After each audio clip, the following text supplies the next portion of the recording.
ബേത്ലഹേം മിനിസ്ട്രീസിന്റെ ജീവന്റെ അപ്പം എന്ന ഈ പ്രോഗ്രാമിലേക്ക് നിങ്ങളെ ഓരോരുത്തരെയും സ്വാഗതം ചെയ്യുന്നു. ഇന്നത്തെ മീറ്റിംഗിൻ്റെ അനുഗ്രഹത്തിനായി നമുക്ക് പ്രാർത്ഥിക്കാം. പരിശുദ്ധനായ ദൈവമേ, ഞങ്ങളുടെ സ്വർഗസ്ഥ പിതാവേ, അവിടുത്തെ പ്രിയപുത്രനും ഞങ്ങളുടെ കർത്താവും രക്ഷിതാവുമാകുന്ന യേശു ക്രിസ്തുവിൻ്റെ നിസ്തുല്യ നാമത്തിൽ ഇന്ന് അങ്ങയുടെ സന്നിധിയിൽ കൂടി വരുവാൻ നൽകിയ നല്ല അവസരത്തിനായി സ്തോത്രം. ഇന്നത്തെ പ്രോഗ്രാം ഞങ്ങളുടെ ജീവിതത്തിന് അനുഗ്രഹമായി തീരുവാൻ, ആശ്വാസമായി തീരുവാൻ, തിരുനാമത്തിന് മഹത്വമായി തീരുവാൻ കർത്താവ് സഹായിക്കുമാറാകണമേ. ഗാനങ്ങൾ ആലപിക്കുന്ന പ്രിയപ്പെട്ടവർക്കായി സ്തോത്രം. തിരുവചനം ശുശ്രൂഷിക്കുന്ന അവിടുത്തെ അഭിഷക്തദാസനായി സ്തോത്രം. എല്ലാ ശുശ്രൂഷകളും തിരുനാമത്തിന് മഹത്വമായി തീരുവാൻ സഹായിക്കണം. കേൾവിക്കാരിൽ ദൈവത്തിൻ്റെ പരിശുദ്ധാത്മാവ് ഇടപെടുമാറാകണമേ. അവർക്കത് വിടുതലായി തീരുവാൻ, സൗഖ്യമായി തീരുവാൻ കർത്താവ് സഹായിക്കുമാറാകണമേ. അതിനുള്ള പ്രാർത്ഥന കേട്ടിരിക്കാൻ സ്തോത്രം, യേശു ക്രിസ്തുവിൻ നാമത്തിൽ തന്നെ. തുടർന്ന് നമുക്ക് ചില അനുഗ്രഹീതമായ ഗാനങ്ങൾ ശ്രമിക്കാം. എല്ലാവരും പ്രാർത്ഥനയോട് ദിവസങ്ങളിലായിരിക്കാം. Praise the Lord. ജീവന്റെ അപ്പം എന്ന ഈ പ്രോഗ്രാമിലേക്ക് എല്ലാ മാന്യ പ്രേക്ഷകർക്കും സ്വാഗതം അറിയിക്കുന്നു. ലോകത്തിൻ്റെ വിവിധ ഭാഗങ്ങളിൽ ഞങ്ങൾ ശ്രദ്ധിക്കുന്ന എല്ലാവരെയും കർത്താവ് അനുഗ്രഹിക്കട്ടെ. ഈ എപ്പിസോഡ് നിങ്ങളുടെ ജീവിതത്തിൽ വലിയ അനുഗ്രഹമായി തീരട്ടെ. വളരെ പ്രാർത്ഥനയോടെ നമുക്കായിരിക്കും ചില ഗാനങ്ങൾ ഞങ്ങൾ പാടുന്നു. ഈ ഗാനങ്ങൾ നിങ്ങളുടെ ജീവിതത്തിൽ വലിയ അനുഗ്രഹവും വിടുതലുമായി തീരട്ടെ എന്ന് പ്രാർത്ഥിച്ചുകൊണ്ട് ചില പഴയ ഗാനങ്ങൾ നമ്മൾ പാടുന്നു. പ്രാർത്ഥനയോടെ നമുക്ക് ഈ ഗാനങ്ങൾ ശ്രദ്ധിക്കാം. Thank you.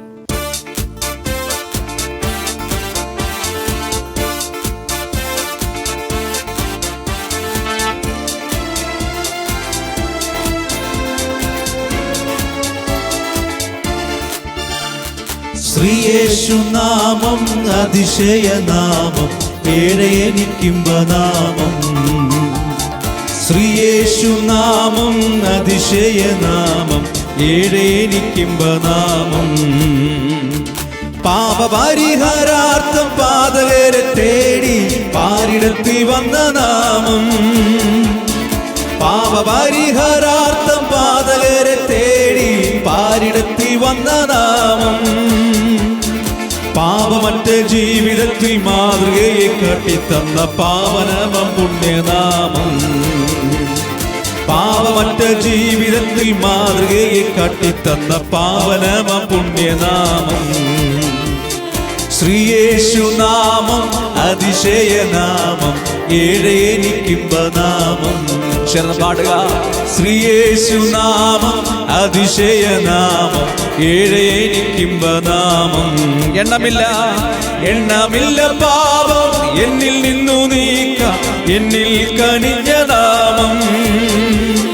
എണ്ണമില്ല പാപം എന്നിൽ നിന്നു നീക്കാം, എന്നിൽ കനിഞ്ഞ നാമം. അന്യനെന്ന മേലെഴുത്ത് എന്നേക്കുമായി മായ്ച്ചു തന്ന ഉന്നതന്റെ വന്യനാമം. അന്യനെന്ന മേലെഴുത്ത് എന്നേക്കുമായി മായ്ച്ചു തന്ന ഉന്നതന്റെ വന്യനാമം. ശ്രീയേശുനാമം, ശ്രീയേശുനാമം അതിശയനാമം, ഏഴയനിക്കുംബനാമം. ശ്രീയേശുനാമം അതിശയനാമം, ഏഴയനിക്കുംബനാമം. എല്ലാ നാമത്തിലും മേലായ നാമം, ഭക്തർ ജനം വാഴ്ത്തും നാമം. ഹല്ലേലൂയ. എല്ലാ നാമത്തിലും മേലായ നാമം, ഭക്തർ ജനം വാഴ്ത്തും നാമം. ഓ, എല്ലാ മുഴങ്കാലും മടങ്ങിടും തിരുമുമ്പിൽ വല്ലഭത്വമുള്ള നാമം. എല്ലാ മുഴങ്കാലും മടങ്ങിടും തിരുമുമ്പിൽ വല്ലഭത്വമുള്ള നാമം. ശബനം ദുരമം ശകനേ. ശ്രീയേശുനാമം അതിശയനാമം, ഏഴയനിക്കുംബനാമം. ശ്രീയേശുനാമം, ശ്രീയേശുനാമം അതിശയനാമം, ഏഴയനിക്കുംബനാമം. ഭൂതബാധിതർക്കും നാനാവ്യാധിക്കാർക്കും മോചനം കൊടുക്കും നാമം. ഭൂതബാധിതർക്കും നാനാവ്യാധിക്കാർക്കും മോചനം കൊടുക്കും നാമം. കുരുടർക്കും മുടന്തർക്കും കുഷ്ഠരോഗികൾക്കുമെല്ലാം വിടുതലും നൽകും നാമം. കുരുടർക്കും മുടന്തർക്കും കുഷ്ഠരോഗികൾക്കുമെല്ലാം വിടുതലും നൽകും നാമം.